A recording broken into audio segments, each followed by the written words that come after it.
మీ ఎలాంటి వ్యాపార ప్రకటనలకైనా వెంటనే మా ఛానల్ సంప్రదించండి. ప్రేక్షకులందరికీ నమస్కారం. ఈ రోజు మనతో పాటు ప్రముఖ ఆధ్యాత్మికవేత్త, జ్యోతిష్య వాస్తు పండితులు, బ్రహ్మశ్రీ డాక్టర్ గుండెపూడి శివ సుధీర్ శర్మ గారు మనతో ఉన్నారు. శ్రీ గురుభ్యో నమః. గురుగారు, ఆగస్టు మాసం, అందులోనూ విశేషంగా శ్రావణ మాసం, అన్ని రకాల శుభకార్యాలు ఉంటాయి. కుంభరాశి వారి పరిస్థితి ఎలా ఉండబోతుంది? ప్రజెంట్ వీళ్ళకి టైం ఎలా నడుస్తుంది? ఓవరాల్గా ఎలాంటి జాగ్రత్తలు, పరిహారాలు తీసుకుంటే బాగుంటుంది అంటారు? ముఖ్యంగా ద్వాదశ రాశుల ఫలితాలు మనం చెప్పుకుంటూ ఉన్నాను నాన్న. ఈ ద్వాదశ రాశుల ఫలితాలు రాశి ప్రకారం ప్రతి ఒక్కరి జాతకం ఇలానే ఉంటుంది అని చెప్పడం అనేటువంటిది ఎక్కడా కూడా జ్యోతిషాస్త్రంలో లేదు. ఒక రాశిలో కొన్ని కోట్ల మంది పుడుతూ ఉంటారు, అందరి జాతకం ఒకేలాగా ఉండాలని గ్యారంటీ ఎక్కడా లేదు. అలాగే మనం పుట్టినప్పుడు ఇప్పుడు ఏవైతే అనుకూలంగా ఉండేటువంటి గ్రహాలు ఉన్నాయో, ప్రతికూలంగా ఉండేటువంటి గ్రహాలు ఉన్నాయో, మనం పుట్టినప్పుడు లగ్నం నుంచి, రాశి నుంచి ఏ గ్రహాలు ఎక్కడ సంచారం జరిగిందో అది తెలుసుకుంటే రాశి ద్వారా గోచారం చెబుతున్నాం కదా, ఇది జరుగుతుందని చెప్పడానికి గ్యారంటీ తెలుస్తుంది. కుంభరాశి వాళ్ళు వీళ్ళది పరిపూర్ణ తత్వం అని చెప్తాం. ముఖ్యంగా తొణకరు దేనికి తొందరగా, కానీ అన్ని పీక్స్లోనే ఉంటాయి. భయం అలానే ఉంటుంది, ప్రేమ అలానే ఉంటుంది, కోపం అలానే ఉంటుంది, బాధ అలానే ఉంటుంది. ఏదొచ్చినా కూడాను ఎక్స్ట్రీమ్ లెవెల్లోనే చూపించగలుగుతారు వీళ్ళు. ఏదో కొద్దిగా చూపించడం. ప్రేమ కూడా ఎట్లా ఉంటుందంటే రావణాసుర కౌగిలి అంటాను చూడండి, రాక్షస కౌగిలి అని, అంత ప్రేమ ఉంటుంది. కోపం వస్తే కూడా విపరీతమైన కోపం, అది కూడా అర్థవంతమైనటువంటి కోపం. అసలు అర్థం లేకుండా ఉండే కోపాలు కొంతమందికి ఉంటాయి, చిన్న మాట కూడా చిరుబురులాడుతూ, అలా ఉండదు. ఎదుటి వాళ్ళని పరిపూర్ణంగా ఆకలింపు చేసుకొని దాంట్లో ఉన్న మాటలో చెడు ఎంతో మంచి ఎంతో చూసుకున్న తర్వాత ఆచితూచి ఆలోచించి మాట్లాడేటువంటి ఒక పరిపూర్ణమైనటువంటి మానవతా దృక్పథంతో ఉండేటువంటి వాళ్ళు కుంభరాశి వాళ్ళు. ముఖ్యంగా దీంట్లో వీళ్ళకి ఎలా ఉండబోతుంది ఆగస్టు మాసంలో అనే విషయానికి వస్తే, ఆగస్టులో కుంభరాశి వాళ్ళకి పూర్వకాలం కంటే, నేను చెప్తున్నా కదా నాన్న, చాలామంది భయపెడుతున్నారు. కుంభరాశి వాళ్ళకి జన్మంలో రాహు ఉన్నాడు, సప్తమంలో కేతు ఉన్నాడు, ఏలినాటి శని ఉంది, అష్టమంలో ఇది ఉంది, కుజుడు ఉన్నాడు, అది ఇది అని భయపెడుతున్నారు. ఫస్ట్ మన శత్రువు ఎవరంటే మన భయం. మనలో స్టార్ట్ అయ్యి మనల్ని అంతం చేసేటువంటి ఒక కనపడకుండా ఉండేటువంటి ఒక ఆయుధం వ్యాధి అనుకోవచ్చు. వ్యాధి ఏంటి అంటే కేవలం భయం. ఎదురువాడు భయపెట్టే కొద్దీ మనం భయపడే కొద్దీ భయపెడుతూనే ఉంటారు. భయపడాల్సిన అవసరం లేదు. ప్రతి ప్రాబ్లంకి ఒక సొల్యూషన్ ఉంటుంది. తాళం చెవి రెండు ఒకటేసారి తయారవుతాయని నేను చాలాసార్లు చెబుతూనే ఉంటాను. తాళం చెవి లేకుండా తాళం ఉండదు, తాళం లేకుండా తాళం చెవి ఉండదు. అలాగే కుంభరాశి వాళ్ళకి ముఖ్యంగా పంచమ స్థానంలో ఉన్నటువంటి గురుగ్రహ విశేషమైనటువంటి ఫలితం సంపూర్ణమైనటువంటి యోగదాయకంగా ఉండబోతుంది. ఇది ముఖ్యంగా ఇంట్లో పెద్దల మరియు ఈ కుంభరాశి జాతకుల ఆరోగ్య పరిస్థితి మాత్రం కొంచెం జాగ్రత్త. అధికంగా వేడి పెరగటం, రక్తపరమైనటువంటి సంబంధమైనటువంటి అనారోగ్యాలు ఉండడం, ఇది కొంచెం జాగ్రత్త వహించవలసినటువంటి పరిస్థితి. అధికమైనటువంటి కోపం, కుజుడు అంటేనే ఎక్కువగా క్రోధకారకుడు. ఈ క్రోధాన్ని ఎక్కువగా ఇస్తుంటాడు. అందులో జన్మంలో రాహు ఉన్నాడు, సప్తమంలో కేతు ఉన్నాడు. దీనివల్ల వైవాహిక జీవితమైనటువంటి విషయాల్లో కొంచెం జాగ్రత్తగా ఉండవలసినటువంటి పరిస్థితి. ఒక మాట, చిన్న మాట చిలికి గాలివాన అవుతుంటుంది. కాబట్టి కొంచెం జాగ్రత్త వహించవలసినటువంటి. మూడో వ్యక్తి ఇంటర్ఫియరెన్స్ ద్వారా ఏదన్నా ప్రాబ్లమ్స్ క్రియేట్ అయితే ముఖ్యంగా వీళ్ళల్లో కూడాను పొట్టిగా ఎర్రగా ఉండేటువంటి వ్యక్తుల వల్ల ఎక్కువగా ప్రమాదకరమైనటువంటి పరిస్థితులు కనబడుతూ ఉన్నాయి.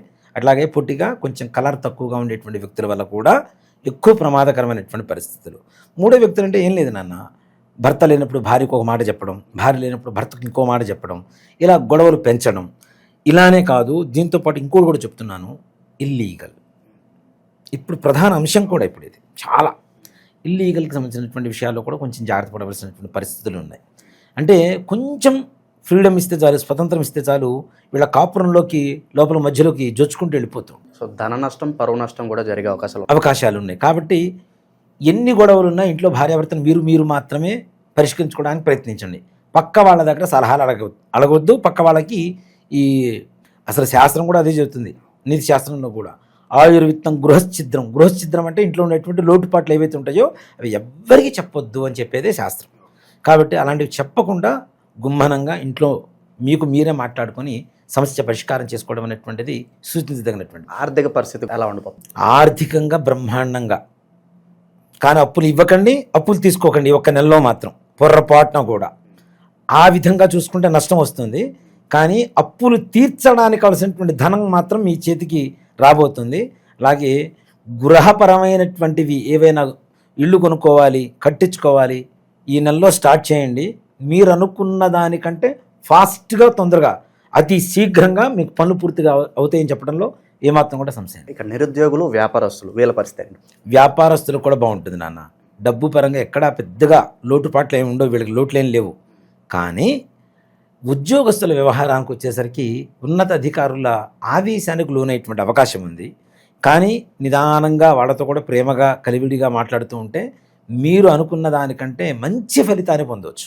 ఇప్పుడు మీకు ప్రమోషన్ వస్తుంది, ఇప్పుడు 50,000 జీతం ఉంది, ప్రమోషన్ వస్తే ఇంక 20,000 పెరుగుతుందిరా అనుకునేటువంటి పరిస్థితుల్లో మీ ప్రవర్తనను బట్టి అధికారుల దగ్గర మీరు 70,000 ఇంకో 20,000 ఎక్స్ట్రా ఏదన్నా ఎక్స్పెక్ట్ చేసినా, ఊహించినా దానికి మించి రెండింతలు ఎక్కువ వచ్చేటువంటి అవకాశం ఉంది. అది కేవలం మీకు ఉండేటువంటి ఆవేశాన్ని కంట్రోల్ చేసుకుంటూ ఈ ఉన్నత అధికారులతో ప్రేమగా మమేకమై మాట్లాడుతూ కలివిడిగా ఉన్నటువంటి వాళ్ళతో పనిచేసుకుంటూ వెళ్ళిపోతే తప్పనిసరిగా మంచి ప్రమోషన్స్ వచ్చేటువంటి అవకాశం ఉంది. ప్రజెంట్ ఉన్న గ్రాస్థితి బట్టి అప్పు చేసి వ్యాపారం పెట్టినా కూడా కలిసి వస్తుంది అంటారా? అప్పులు అదే చెప్పింది నేను. అసలు ఈ నెలలో అప్పు చేయటం కానీ అప్పు ఇవ్వటం కానీ ఈ నెలలో చేయొద్దు. అప్పు తీర్చడం ఒక్కటే చేయండి. అప్పు చేయొద్దు, అప్పు ఇవ్వద్దు. ఈ రెండు చేశారా ఇచ్చిన వెనక్కి రావు, తీసుకున్నవి తీర్చడం మరలా కష్టం అవుతుంది. మీ దగ్గర ₹1,00,00,000 ఉన్నా ₹1,00,000 అప్పు మాత్రం తీర్చదు, అట్లానే ఉండిపోతుంది.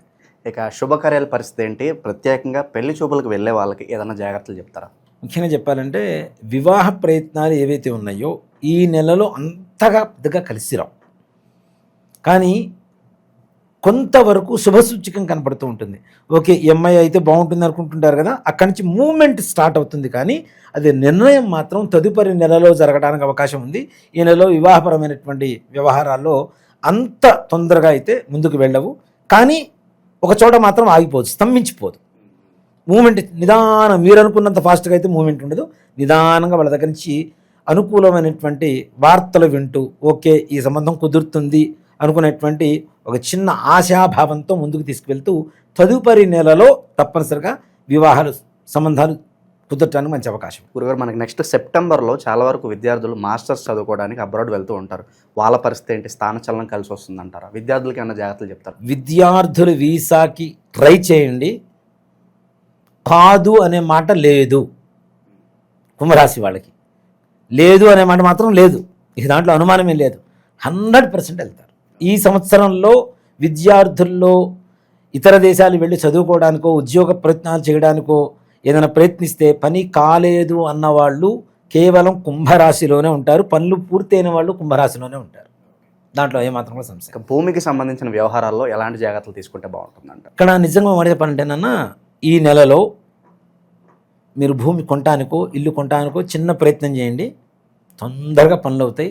పంటలు కూడా రైతులకి మంచి సస్యశ్యామలంగా పండేటువంటి అవకాశం ఉంటుంది. ఇందాక మనం అనుకున్నాం మిర్చి రైతులని, అలాగే పసుపుకు సంబంధించినటువంటి రైతులకు కూడా కుంభరాశి వాళ్ళకి ఈ సంవత్సరం చాలా బాగుంటుంది. దానివల్ల మంచి యోగం కలుగుతుంది ఈ నెలలో ముఖ్యంగా. అలాగే రియల్ ఎస్టేట్ వ్యాపారం వాళ్ళు కూడా చాలా బాగుంటుంది నాన్న. వీళ్ళు అనుకున్న దానికంటే రెట్టింపు ధరలు పెరుగుతాయి, తగ్గిపోయినాయి, రియల్ ఎస్టేట్ పడిపోయింది, ఇవన్నీ బట్టి మాటలు తీసి పక్కన పెట్టండి. 100% ఇంకా రేట్లు పెరుగుతాయి. ఇంకా మంచి ఆర్థికపరమైనటువంటి లాభాలు చేకూరుతాయి వీళ్ళకి. నిరుద్యోగులు గుడ్ న్యూస్ వినడానికి ఎంత సమయం పట్టవచ్చు అంటారు? నిరుద్యోగులకి పెద్ద సమయం అయితే లేదు నాన్న. మహా అయితే శ్రావణ మాస పౌర్ణమి లోపల, అంటే 9వ తారీఖు లోపల వీళ్ళ ప్రయత్నాలు సత్ఫలితాన్ని ఇస్తాయి. ఉద్యోగంలో జాయిన్ అవ్వడం కన్ఫర్మ్. దాంట్లో ఏమాత్రం కూడా సంశయం లేదు, అనుమానమేం లేదు. కానీ ఇక్కడ మనం ప్రతి ఒక్కదానికి ఏంటంటే ఇప్పుడు రాశి ఫలాలు చెప్పుకుంటూ వెళ్తున్నాను నాన్న. రాశి ఫలాలు రాశిలో ఉన్నటువంటి ప్రతి ఒక్కరికి ఒకే రకంగా ఉండాలని ఉండదు.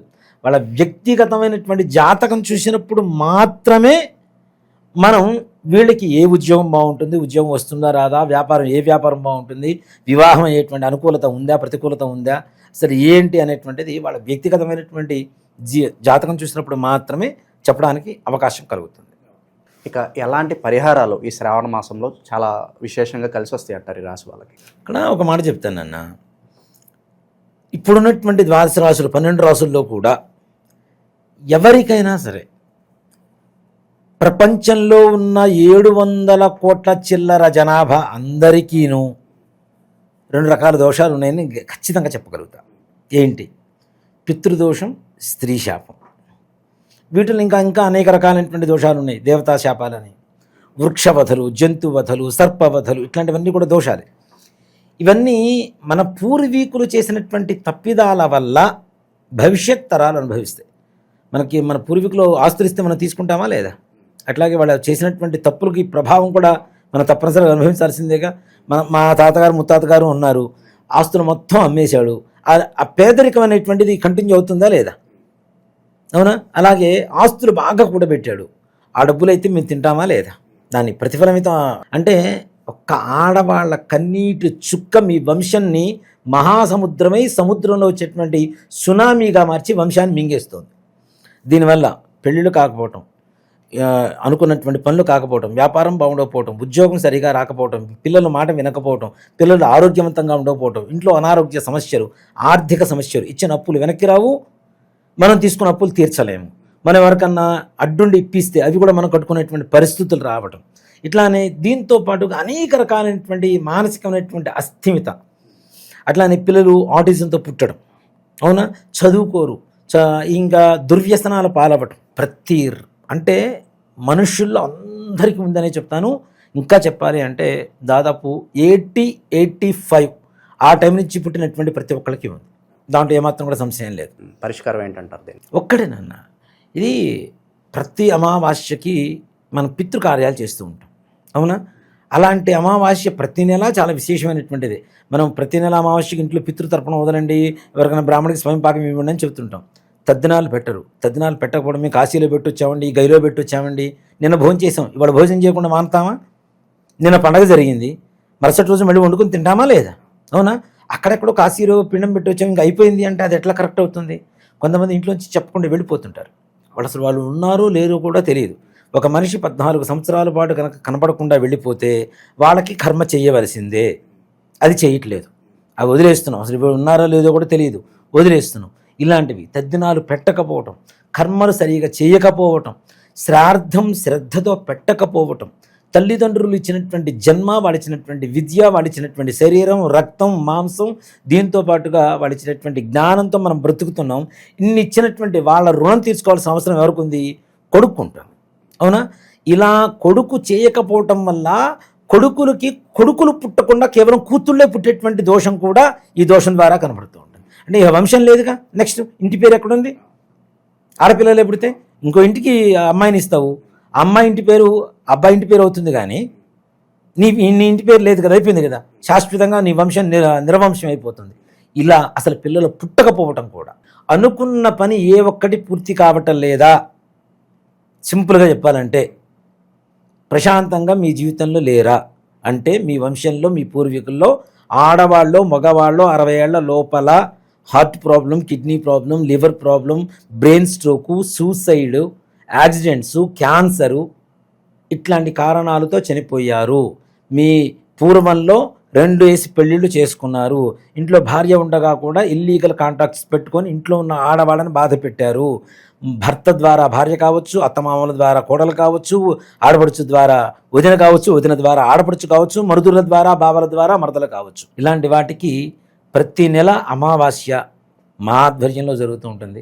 తప్పనిసరిగా గోకర్ణంలో మహాబలేశ్వరుడి చెంత ఈశ్వరుడు ఆత్మలింగం, ప్రపంచంలో ఇంకెక్కడా లేనటువంటి ఒకే ఒక్క చోటు ఉన్నటువంటి ఆత్మలింగం గోకర్ణ క్షేత్రంలో మాత్రమే ఉంది. అక్కడ చాలామంది కూడాను ఈ మన సామూహికమైనటువంటి శ్రాద్ధాలు అవి చేస్తుంటారు. దయచేసి మీరు చేయించుకోపోయినా పర్లేదు, సామూహికమైనటువంటి శ్రాద్ధాలు పెట్టవద్దు. దానివల్ల వచ్చేటువంటి మంచి ఫలితం కంటే చెడు ఫలితాలు ఎక్కువగా ఉంటాయి. ఈ వెబ్సైట్లు అవన్నీ కూడా చాలా క్రియేట్ చేసి చాలామంది చేస్తున్నారు, అవి కూడా వాటిలో ప్యాకేజీలు పెడుతున్నారు. అవన్నీ కరెక్ట్ కాదు నాన్న. రాండి, తప్పనిసరిగా సశాస్త్రీయంగా ఎవరైతే బ్రాహ్మలు ఉంటారో, కర్ణాటకలో అందరికీ తెలుసు జంగం వాళ్ళు ఎక్కువ మంది ఉంటారు. జంగం వాళ్ళు కాదు, బ్రాహ్మలే, జంగం వారే.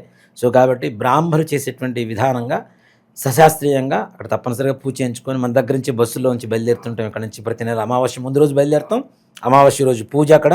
అందులో ఈ శ్రావణ బహుళ అమావాస్య మఖా నక్షత్రం కలిసి వచ్చింది. ఈ దోషాలు ఉన్న వాళ్ళ వంశంలో మఖా నక్షత్రంలో పుట్టేవాళ్ళు కూడా కొంతమంది ఉంటారు. మఖా నక్షత్రం కలిసి వచ్చినటువంటి అమావాస్య, శ్రావణ బహుళ అమావాస్య చాలా చాలా విశేషమైన ఈ ఆగస్టు మాసంలో వచ్చే అమావాస్య. ఈశ్వరుడికి, వెంకటేశ్వర స్వామి వారికి, లక్ష్మీదేవికి, గౌరీదేవికి, పితృదేవతలకి, చంద్రుడికి, ఇంతమందికి ఇష్టమైనటువంటి మాసం ఇది.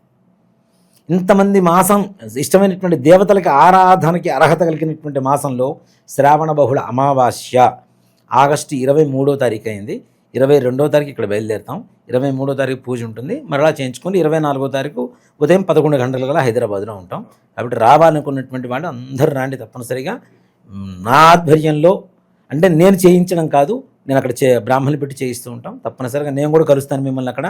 తప్పనిసరిగా రాండి, రావాలనుకున్న వాళ్ళు దయచేసి సామూహికంగా చేయించుకోవద్దు. సో కాబట్టి దీనికి ప్రత్యక్ష నిదర్శనం ఇంకోళ్ళు కాదండి, నాకు నేనే 2018లో నేను చేయించుకున్నాను. నాది లైక్ శబరి తత్వం, నాది భక్తి అంటే శబరి తత్వం. రాముడికి పండ్లు ఇచ్చేటప్పుడు ఆవిడ ఎంగిలి చేసి బాగుందా లేదా అని టేస్ట్ చూసి మరీ ఇచ్చింది. నేను చేయించుకున్న తర్వాత నాకు బాగుంటే మిగిలిన జనాలకు చెప్తా. నేను తినకుండా పండు బాగుంది తిను అంటే అది ఎంతవరకు అవునా? అది మొహమాటానికి వగరుగా ఉన్న తీయగా ఉందని చెప్తారు. అలా కాదు, నేను అనుభవించాను కాబట్టి ఎదుటి వాళ్ళకి చెప్పడానికి నాకు అర్హత కలిగింది.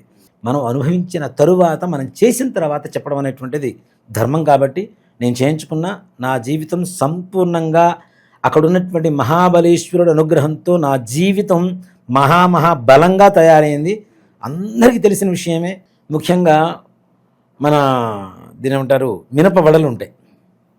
మినపవడలు తీసుకోండి, దాన్ని పెరుగులో నానవేయండి. ఆవడ అంటాం మనం, అవునా? కొద్దిగా ఆవు పిండి వేసి, పసుపు, తర్వాత కొద్దిగా ఉప్పు వేసి పెరుగులో ఈ వడల్ని తీసుకెళ్ళి దాంట్లో నానబెడతాం, ఆవడలు అంటాం. అలాంటి ఆవడలు 18 శనివారం ఒక్కొక్కళ్ళు 2-3 ముష్టి వాళ్ళకి పంచిపెట్టండి పెరుగుతో పాటుగా. ఇక్కడ ఏదైతే పనులు అవ్వట్లేదు అనుకుంటారో, పెరుగుతో కలిగినటువంటి ఆవడలు ఏవైతే ఉంటాయో, మానసికమైనటువంటి అస్థిమితత, కార్యదక్షత 2 కూడా పరిపూర్ణంగా పూర్తవుతాయి. ఓకే, ఓవరాల్గా కుంభరాశి వారి పరిస్థితి ఈ మాసం ఏ విధంగా ఉండబోతుందో మీ మాటలు అద్భుతంగా వివరించారు. ధన్యవాదాలు గురు. శ్రీమాత్రే నమః. శ్రీ గురుభ్యో నమః.